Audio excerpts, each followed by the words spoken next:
This is Eat, Sleep, Invest, the marketing podcast for real estate investors to get more deals. Hey, welcome back to another episode of Eat, Sleep, and Invest. I'm your host, Brian Driscoll, and I'm here with Matt Faircloth. What's going on, man? What's up, Ryan? Good to see you, man. How's it going? Hey, it's going. So today's going to be a cool chat, too. So, Matt, you deal a lot in the multifamily space. Give everyone a little background on everything you do. So I used to do a lot of things, Ryan, but I decided that I would actually focus on one thing. I was doing a lot of things like mediocre, and I decided, man, let me focus on one thing. And so I focused on residential housing long-term, like residential housing for rent.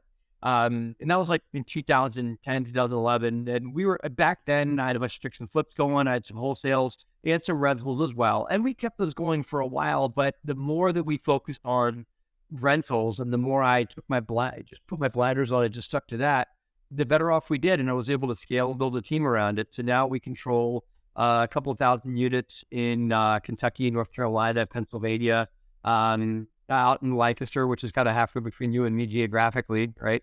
And so we've just really been able to build a brand around providing really high quality residential housing to people. That's pretty solid. Now that's a lot of units. Yes. Well, it'd be a lot if it were single family homes, but it adds up quick, right? When you're buying like mid-size multifamily, like I could buy a 200 unit apartment building and it adds a lot to the bottom line of unit counts that you have. So on that, I think it's just under 2,000 and it's like, I don't know, 15 or 16 complexes. So it sounds like a lot, but it's not that hard to manage at that size when you've got a single point of contact that runs one of those buildings for you and whose sole job is to run that apartment complex. Yeah, and you know what? That's interesting, too, because I do single families. I'm like, geez, man, every property you buy, you got to go through the whole kit and caboodle, and then you have one house that's worth a couple $100,000 versus you're purchasing one property, maybe a little bit more headaches, a couple extra zeros, but you're building all that extra equity, all that worth out of the same efforts. Yeah, well, and what else you get, Brian, is you get a team, right? So when you buy a single-family home, you might be able to hire a property management company, use your property management company that you own or control, or just one you hire to have them run that for you. Fair enough. But when you buy an apartment building, and it's big enough, typically over about, 70, 80 units, somewhere in there, you can afford on-site payroll. And so we have site staff, like a 200-unit apartment building can afford 2 maintenance technicians and 2 people sitting in the office whose job is to lease up your unit and to collect rents and to run the day-to-day of that property. Now they get payroll. Like it's more expensive in dollars per unit, but if you can spread their paycheck out among, a lot of apartments, it ends up working out to where like that apartment complex can afford to pay people's livelihood, multiple people's livelihood, whose job is there to keep your apartment building nice, clean, and safe, and a good place for tenants to live. And they can help you implement your vision. So if you say, okay, guys, I want to increase rent by X, or I want to build a playground over there, or I want to renovate all these units, or I want to, I got some tenants that are really causing problems or illegal activities, or whatever. We need to do something about this. They can help you do something about that. Yeah, it's like when you buy an apartment building, it's like buying a business in a box. And that business is a revenue stream, cash flow, and people that help you implement your dreams, implement your vision for the business. So how'd you get into all this? How'd you get into real estate and then getting into multis? I guarantee, Brian, you've heard this before, but I read Rich Dad Poor Dad back in 2001, 2002, somewhere in there, when my girlfriend put Rich Dad Poor Dad in my hand, and I then married her because any man listening whose girlfriend put Rich Dad Poor Dad in the hand, marry her right away.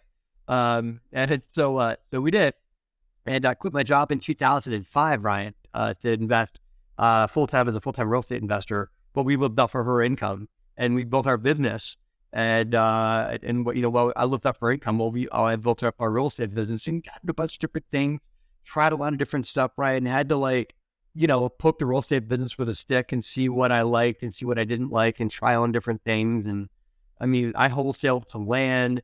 We did a lot of fix and flip, about 4 or 5 dozen fix and flips in my career. But the rental side of the business was what spoke to me. It's where I felt most at home, if you will. It's where I enjoyed it the most, and I found like I made the most money on rentals. I mean, doing fix and flips, a lot of your listeners are probably good at it. I was not. I felt like I was stepping up to a roulette wheel every time. I'm like, okay, are we going to make money or not? Here it goes, around, you know, it's sometimes you made a lot of money, sometimes you lost money with fix and flip. And so it's kind of a grind. Some people crush it. I did not. It just became too much of an invariability for us. So we stuck to rentals, and that's really where we've been able to scale. Yeah, I like rentals too because it's long-term play, stable cash flow coming in, equity, the property values go up. Yeah. And you're right. Flipping. I've never sold a property. I only buy them, but I talk to a lot of guys flipping, especially in this market too. Some guys got stuck because the market drops. So it's like putting all this work, and then the house is worth less than what you have into it, and you're kind of stuck with your hand in a cookie jar. Hey man, I'm like, transparent. I had that happen in 2008, when the market crashed and whatnot. I had like 4 or 5 fix and flips going. And those properties became the nicest rentals you've ever seen ever, Brian. Like they have to think, like granite countertops and beautiful appliances, central air and multi-zone central air and a few of them and stuff like that. Gorgeous properties. We would have sold for a really nice dollar had the market not crashed, right? But I just rented them. You know what? That's fine. We leased them and we made a few dollars in cash flow. And then when the market finally came back up, we were able to sell them eventually. But that was the renting long term was what saved us and got us out of the downturn when it happened to begin with. So it's real estate's up and down market cycle, and you can make a lot of money if you catch the market cycle. But if you don't, rentals can be very forgiving if you hold them long enough. Right. You know what's funny too? I talk to a lot of people, and everyone says Rich Dad Poor Dad. That's the number one book. Everyone tells me how they got introduced to real estate. It's unbelievable how much market share. Yeah, that's why I joke because you asked me that, and I'm like, I'm not going to tell you a very interesting story you haven't heard before, but to be honest, man, like a lot of your listeners are probably listening to this show because they drank that, they drank the Kool-Aid in that little purple book a long time ago. Like I did. I was playing the board. I mean, I was in. I went out and bought the board game back when he was selling it for like, $400, right? Yep. And it for like a $10 board game, right? And that one was worth every penny because that game taught me financial freedom. It taught me like, holy crap, I'm in this inner circle here. There's a whole other world out there if I learn to play my cards right and make my passive income exceed my expenses. So I learned how to, become a real estate investor through that word game. Yep. You know what? It's funny. Me and my buddy played that too. It was back in the day. He's like, hey, you want to play it was the rat race, right? Is that what it's called? Yeah. Well, it's called cash flow. Cash flow game. But you're getting out of the rat race. It was the inner circle thing, right? Yeah. No, and this is back in my 20s, man. We were like, get a case of beer and get cash flow. Back in when I was living in Conshohock in Philadelphia, just outside of Philly, and we would just sit up and play cash flow, talk real estate, shop, do deals together. I learned how to raise private capital, Brian, playing cash flow. My book, Raising Private Capital, I learned that concept. Go down the rabbit hole of the game. There's the auto mechanic who doesn't earn a lot of money, but has very little expenses. And there's a doctor who earns a lot of money, lives real life, earns a lot of money, but had higher expenses as well. So what I did was I was the mechanic, and I went to the doctor at the table, the guy that got the doctor card, and I said, here's the deal. I'm going to land on cards I can't afford. You remember big deal cards? And in the game, the small deal card was like, buy some stock for $10 or buy a single family home. Then there was big deal cards. It was like buy a business, buy a car wash, or buy a 24-unit apartment building, right? So I said, okay, Doc, I'm going to land on the big deal cards, and you're going to partner with me, and this is how we're going to do it. And I structured a deal, and we arranged it. And I said, okay, when I landed on the deal card, the deal spot, I went and drew a big deal card, and me and the doctor would do a deal, and he would take his cash. Sometimes he would go and borrow money and put it into the deal with me, and we would go buy apartment buildings and stuff like that, not realizing that would be what I would do real time in my business years later. That's great. Hey, now you have young kids. Did you know they sell a kids version of that game? we played it. My son had graduated to playing Monopoly now. My 9-year-old, like, he likes cash flow for kid, for cash flow for kid. Right. My 5-year-old knows how to play it. My 5-year-old will play it, but he preferred to play Monopoly. And he only lands like my son will sell his soul for Boardwalk. If you land up Boardwalk, you can get him to give you whatever you want. In exchanging that, he'll give you whatever you want in exchanging for that Boardwalk card. But guess what? He'll get it and he'll bend himself over backwards and build a house. And he knows all he has to do is get lucky one time for you to land on Boardwalk. When he's got a couple of houses there, you are done. Yeah. You know that's all he needs. And he normally beats me at that game because it's great. But it's been good to teach him. And I use Monopoly to teach about neighborhoods to him. Because Monopoly, look at it, is like D-class neighborhood, C-class neighborhood, B-class, and A-class neighborhood. I mean, it's a four. And we talk about different prices and different rents and different, different areas and different strategies for investment. Yeah, that's solid. I like that, especially with kids. So now let's talk about, okay, so I know a lot of guys flipping houses, wholesaling houses, things like that. And I don't know many guys doing multis. So where's the disconnect or where's the bridge there that the guys doing single family, like me, myself, I buy singles, I rent them long term. Yes. Where's the bridge to get into the multis? We got to raise money. The bridge is that you are not beholden to a big group of investors when you buy a single family home. You're probably doing it with your own money. You're doing it with BRRRR strategy where you're buying a feeder, maybe throwing some hard money or some private lending money in there, fixing it up, increasing the value by getting a tenant in there, and untangling the knot, if you will, and getting the property well performing, and then refinancing to get your money back and do it over and over and over again, right? I know I got a lot of buddies that did that, and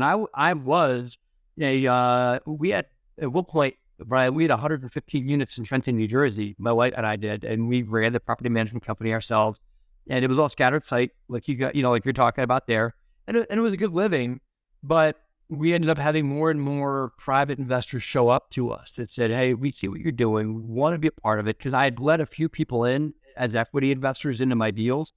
And then they told their friends about it. They told their friends about it. So at some point, Brian, the snowball started to get bigger and bigger for private equity that wanted to invest with me. And so I knew, like, okay, I could be that guy and go out there and buy like 300, 400, or 500 units worth of scattered site single family homes and build a management arm around it. But I decided to be easier, it would give me less agita, to just go buy slightly larger apartment buildings with that money and then scale up and scale up and scale up. Because I realized, as I said, the bigger you get, the more site staff and the more that property can afford. So it was really, I think, Ryan, two private investors that we ended up getting into multi. Nothing one's better or not, but we're able to take down deals that are way larger than what we could afford with our own cash, or that our investors could afford by themselves. So we get a group of investors together, and with that group, buy properties that none of us could buy on our own. But we do, deals that are like whatever's beyond the big deal card, like the card above that, where you get a big group together to get into. It's almost like selling stock in a company, and that's the way we set it up. So it's way more complex than single family homes, but it's a different strategy, and that's probably why, because the strategy is completely different. Right now, so if someone wanted to start getting into that area, say they had the money, like they had some guys who wanted to, they thought they had the private money, so the money part solved. How do they get into, like, what do you recommend? Well, okay, let's check out my book, Raising Private Capital, and let's say a flipper is listening to this right now, and they've been able to get private money from their Uncle John and from their dad, or from the guy they go to church with, or from the next door neighbor. Those people are all those that private lend through their IRAs or through cash or whatever that keep that flipper going, right? Well, what the flipper could say, hey, next door neighbor, or hey, Joey that I go to church with, wouldn't you love, I'm paying you 9% on your money right now. Wouldn't you love to get a little bit of a ride along if I did a rental deal and bought that 10-unit apartment building across town, right? Wouldn't it be great if you got some of the upside that property has, or maybe a percentage of cash flow every month? Or wouldn't it be great if we didn't have to move your money around every time I sell my fix and flip or refinance out your money out of my single family home that you were in too short term so I can get into cheaper bank debt? Wouldn't it be great if you if you're able to stay in there as long as you want, right? So they get upside equity and they get the tax benefits that come along with being a passive investor. I mean, fix and flip investors and private lenders have a major tax problem, which owning long-term rentals solves that problem. And that's really the why on why they would do it. And then they get some residual passive cash flow and not have to run. And, he keep doing the flips. That maybe a flip, buy a rental, flip, buy a rental, or, buy an apartment building with some of the money that you made on those flips. Yeah. So let's look at the first thing. So to find the deals on multis, because I deal with all single family, like motivated sellers. Yeah. Finding people that own multis, it's a different demographic. They're usually not selling distressed properties. Yeah. Like, how are you guys finding them? Or what do you recommend there? So like 85% of multifamilies that are for sale are sold by brokers. And even the sizable ones, forget it. Now, interestingly enough, you may find distressed sellers on the small side. There's a lot of baby boomer age mom and pops that are aging out of owning multifamily and would love someone to approach them with a solution. These are people that have been living you got mom and pop that own a 100-unit apartment building. That building could be producing 80, 90 grand top line revenue minus expenses. And if if one of them is maintaining the property physically, the other one is collecting rents and doing lease showing, they can make a really good living off of that property. And the problem they have, right, is they can't sell because that's their income stream. That's like, I can't quit my job because then I'm not, where am I going to go now, right? So a savvy buyer could approach them and present either a loan assumption, like a sub 2 buy, or they could approach them with a seller financing offer because that mom and pop may own it free and clear, right? So there maybe is some distressed, maybe not distressed, because not distressed, it's just what to do. They're going to keep owning this property until they can't physically do it anymore. So that's maybe one angle you can go with. But the ones that we've seen mostly are for sale by real estate brokers, like the big time, folks that are out there. And you can see those by just going on LoopNet. That's like the MLS of commercial real estate, loopnet.com. All right, cool. So then basically you got to get good relationships with these brokers too to try to get pocket listings, things popping up. Yeah, it's not the same broker. It's not the broker that sells you a duplex or sells you a single family home is not the same broker that's going to sell you a 30-unit apartment. They probably know each other, but it's not the same broker. It's a commercial. You need to talk to a commercial real estate. Yeah, it's a good tip there. Yeah. So when you're looking at multis, will you buy multis that also have commercial with them, or are you sticking strictly with the multi-residential? I got a few. I got a few that have like stores that benefit the tenants, but it is not. I used to when I was a trend landlord. That's where we got started. I mean, I had all kinds. I had multiple buildings with barbershops. I had all kinds of different stores on the first floor of our properties. What you tend to have in small 5-6 unit multifamily properties in urban cities is you have storefront, something that serves the community around it, right? So we owned a lot of those back in the day. Now I've got a few that have stores. Like maybe I got a 166 unit, 6 of which are stores, 160 are apartments. Okay, so primarily stick with the residential. It's just the way the buildings are built. It's not that that's what we look for. It's just the buildings typically built that way. These are like larger communities that we're looking at now. Now, when looking at numbers, so say I'm buying a single family house and I'm doing it for long term, I'm usually looking for it to generate at least 1.5% rent of the purchase price. It's easy math for me. I can pick real easy. Now on commercial in multis, what numbers are you guys looking at to be able to tell quickly, like, if it makes sense or not? Because there's a lot of different moving parts there. Yes. It's not going to be 1.5. It's that we end up buying a good bit less than that, probably. Like, we've done deals at like 0.7, 0.8% of rent, the percent of purchase price in a monthly revenue. But the reason that we can get away with that, Brian, is that everything scales down, right? Like what's the typical real estate taxes in dollars per door in your market? I know, like on $150,000 place, I'm paying like $4 or $5 grand. Okay, so we bought a property in North Carolina, And if this isn't true everywhere, but like typically for most of our properties in North Carolina, Kentucky, and this has the market, it just scales this way on multifamily. We pay between $300 to $700 a door per unit. And I'm making the same, I mean, the rents are similar, right? These typically 1 and 2 bedroom apartments. Maybe that $150,000 property is like 3 or 4 bedrooms. But it still scales. I'm paying less per even bedroom in real estate taxes.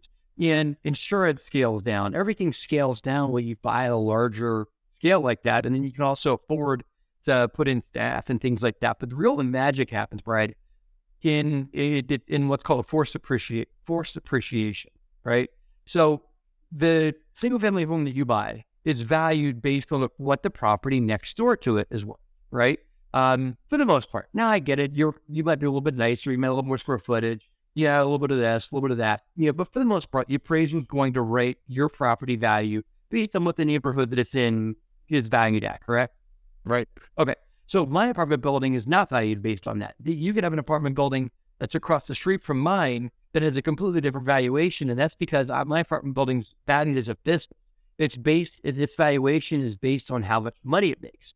So they look at the rental income the property makes, minus all of its expenses, not including the debt. So all the expenses, not the debt. And that's called the NOI, the net operating income. They look at that and they divide that by something called a cap rate, which is a market-based number, and that determines how much the property's worth. So if you can picture that equation in your head, the way I can really move my property value is by making it make more money in my bottom line. So what we look for, Brian, is I look for properties. Let's say I know the market rent for a 1 bedroom in Pittsburgh, where you are, is $800 in this submarket of Pittsburgh, right, for a 1 bedroom.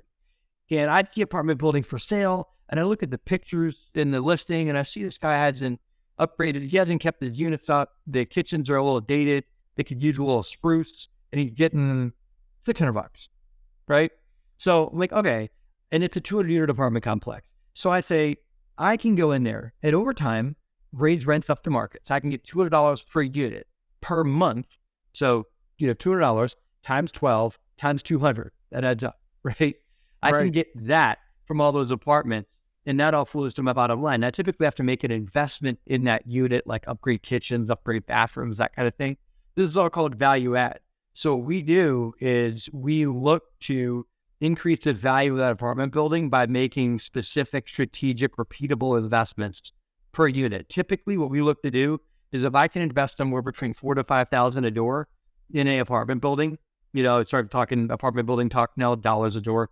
But if I invest, $5,000 a unit, and I can do a kitchen, a bathroom, flooring, paint, that kind of stuff.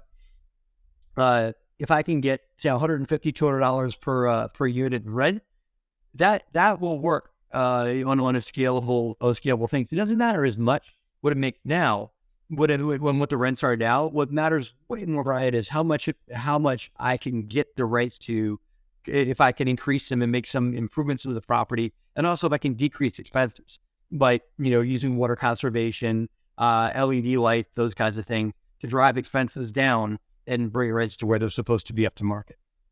Yeah, that's cool too, because you have a lot more control. Yeah. Like you're controlling the value, you're controlling where it's at versus the market. Doesn't matter what my neighbor's house sells for. Right. Now, at what size property does it switch from being valued on comps to valued on income? I know some people listening, and then shame on you wholesalers that are listening to this podcast right now that have tried to do this. But everybody's seen properties where they tried to sell them on cap rate or tried selling on NOI, like a duplex, right? Okay, well, that doesn't work. Either the duplex is fully occupied or it's not. If one tenant moves out, you're 50% leased. That doesn't work, right? To answer your question, Brian, I see the cap rate conversation come in typically above between 10 and 20 units. It starts to make fiscal sense. Because if you can have just market vacancy, 1 or 2 units sit vacant and it doesn't sink your deal, you need to be able to budget for that. You can't have a duplex either be fully leased or not, or a triplex be fully leased. It's either you're making money or you're not making money. You need to have just some market, tenants move in, move out, returning a few units and whatnot. in that. So anything above there, it tends to really start mattering on what the property makes versus what the neighboring houses around itself for. Okay. Yeah, definitely the horse of a different animal. Yeah. The way that, and one more thing, that any appraiser knows how to talk this. What you want to tell an appraiser is, if you're looking at a small multifamily, tell the appraiser you want them to look at the property based on the income approach versus the market approach. The market approach is what the house across the street or the multifamily across the street sell for. The income approach is looking at how much money the property makes and applying what they think a market cap rate to be. So there's two different appraisers know how to do this. They're just not going to offer it up to you unless you ask. Now, do you see a lot of people doing the BRRR method on multis, like the big multis? Because you figure if you get in there, say you can get in there cash, right? Yep. And raise the money. You buy the property cash, put the money into it, raise the rents, fix the property, then go to the bank. If you can create that 20 to 30% gap, you could probably refi 100% back out, right? We do. Yeah. We'll go in and buy. Well, typically what we do is, we just did one. We're doing one right now. I'm going to deal in Winston-Salem, 336 unit. Bought it for, believe it, I mean, we got it for a great deal, Brian, because his rents were so low when we got it. I mean, he had multiple active drug dealers living there. He had a shooting like 3 weeks before we bought it. It was terrible, but we got in and we completely turned the property upside down. We got all the bad apples out, 336 units, and it's now, we bought it for 18.5, and it's now valuing it at 35. Okay. After 2 years worth of work. So what we're going to do is we're going to do low debt. I think we're going to borrow like 55% loan to value so we can cash flow real nice for our investors. We're going to return 65% of investors' money. So for every dollar that an investor gave us, we're giving them 65 cents back as a return of their capital. Now, we're not buying their ownership back from them. We're just giving their money back tax-free, which is what's great about refinances, right? I mean, you refinance a single-family home, the gate. It's great. It's like tax-free windfall because it's borrowed money. It's money that comes back to your pocket, but it's not taxable because of the loan, right? Same thing plays for larger multifamily, just multiple zeros. And the way that it works at that level is you've got investors involved. And so because they're involved, they want to see a good return on their money. So we give them that money back, and hopefully, they like what we do, and they'll give it back to us on the next deal and the next deal and the next. Yeah. How do you get out all the crap? Like, if you're drug dealers and stuff, like, how big of a pain is that? Tops.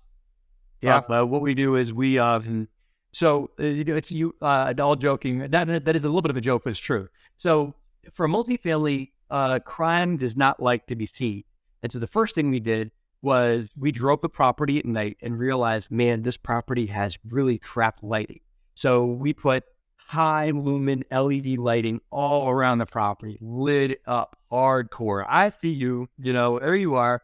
And then we limbed up, right? So there's trees all around the property. We either took those trees down, or I prefer not to take trees down, because they provide shade. They're good for the property. They're good for looks, aesthetics. They're good for the environment, right? So we took the limbs up on the tree, meaning we raised what's called the tree canopy up higher to where the property was more visible. And if there was bad actors or crime activities going on, then, you can't hide anymore. So now I got high lumen lighting, and I've got trees that don't provide any shade, right? Then what I did this at another property. I actually gave an apartment to a local cop. For this one, we didn't want to do that. We just hired a local cop.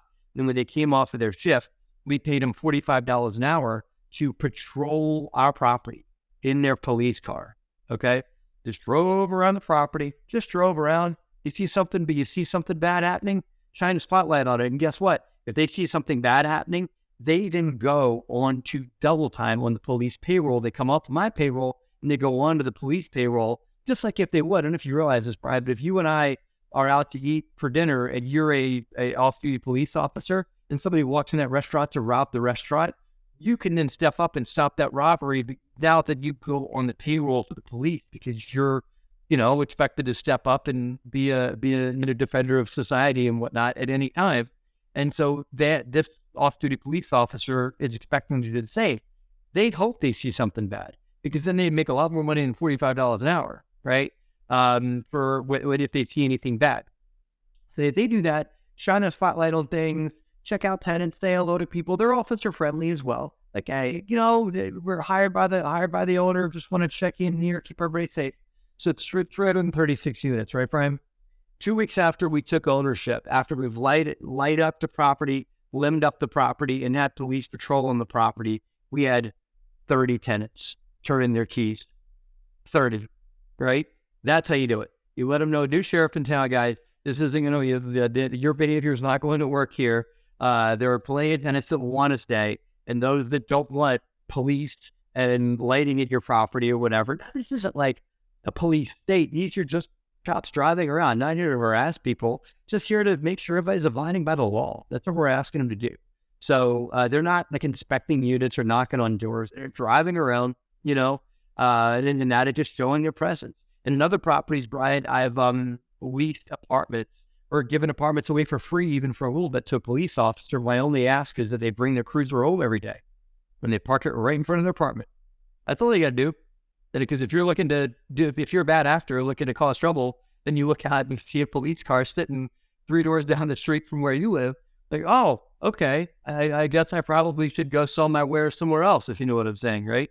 So we had 30 units, 30 tenants turn in their keys within a couple of weeks. Isn't that impressive? That's pretty interesting, yeah. And these were not tenants that were current on the rent. They were there to cause trouble. They were bad actors or whatever. They either abandoned their units, left their keys on their kitchen counter, or walked into the office and said, we don't want to live here anymore. Yeah, and you figure the other tenants probably like that. I mean, you're cleaning up. We got so much gratitude from the tenants since then. There are now, since then, Brian, we built 2 playgrounds on the site. We reopened a pool that was like an alligator swamp when we took over, reopened it, put out beautiful pool furniture. We have jumpy houses, hot dogs, nacho night, movie night at the property, to take care of the tenants, and to really encourage families to live there. Our occupancy has gone, our economic occupancy, meaning how much rent we collect every month at that property, had 3 times since we took ownership of it. So just more people want to live there. It's been not a crime issue since we took over. And now it's full of families. You drive out there now, it'll bring a tear to your eye watching a couple dozen kids playing on the playground that playground used to sit where like a couple of benches were, where folks would run their businesses at night, and that not anymore. We took the benches out, put a playground right where it was. Yeah, that's interesting stuff. Now on the so you help people if they want to get into multifamily properties, right? I help people. I help people that if somebody listening here for doing wholesale is making lots and lots of money. God bless you if you are. I hope you are.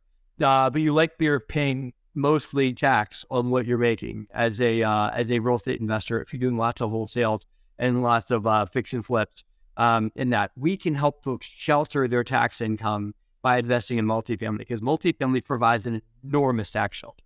We typically show people they lose money through investing in multifamily by doing cost segregation studies, tax losses, depreciation. These are big, expensive properties, Brian. And so I'm able to claim a lot of depreciation and tax losses. So that sends people negative K1. And they can show that negative K1 to their tax advisor, say, hey, listen, I invested with Matt, and this K1 says that my, a negative K1 of negative $30,000. So they can pull down $30,000 off their earned income, right? And that applies to real estate professionals like you and me. In that. So I can help people that are in our space that need to shelter some income and make really good cash flow, which is we still do pay cash flow, believe it or not, even with the tax laws behind it. There's one folks that we help. The other people we help is those that are looking to scale or get heavier into multifamily. We help people through coaching services and masterminds and that kind of thing. We also let people tour our property. You can go tour that property that used to have all the problems.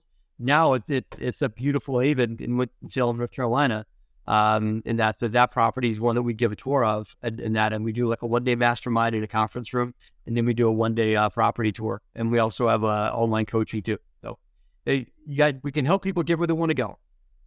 That's cool. Who's your ideal audience, or who's the best fit person for the coaching and the mastermind? Somebody looking for more, probably not a brand new real estate investor. If you're brand new and you just read Rich Dad Poor Dad like I did many years ago, there are other services like Bigger Pockets and a lot of the just getting your feet on the ground books that are out there. But if you've done a few deals and you want to go to the next level and you want to scale into multifamily, and you've already got some deals under your belt, that's where DeRosa Group, my company, can step in and help. Okay, cool. If someone wants to reach out, what's the best way to get you? Just my website, derosagroup.com, DEROSA, derosagroup.com. They can also follow me on Instagram at @DMatt. Okay, perfect. And you said your book too. How would people buy that? Just Amazon, or where do they go? It's on Amazon. It's on Bigger Pockets, and if you want the link to the book on Bigger Pockets is on our website on DeRosa Group. You want to buy it through Bigger Pockets. It's like $3 more, but they get so many bonus items. It's like they give like $50 worth of bonuses for $3 more in buying it through Bigger Pockets. I recommend people get it there. Nice. And give me the title of that book again. Raising Private Capital. It's maintained an Amazon bestseller. It's in the top 100 books on real estate investing. Been there for many years. It's an exciting book on just how to raise money out of your own network. Anybody has people around them with money, and my book teaches you how to find it. That's cool, man. Hey, well, Matt, thanks for coming on, man. We appreciate you. Brian, great having me. Thank you so much. Thanks so much for having me. Happy to come back whenever you want to chat again. Hey, thanks, man. And hey, everyone, thanks for listening. Yeah, until next time, get out there, crush it, close some deals.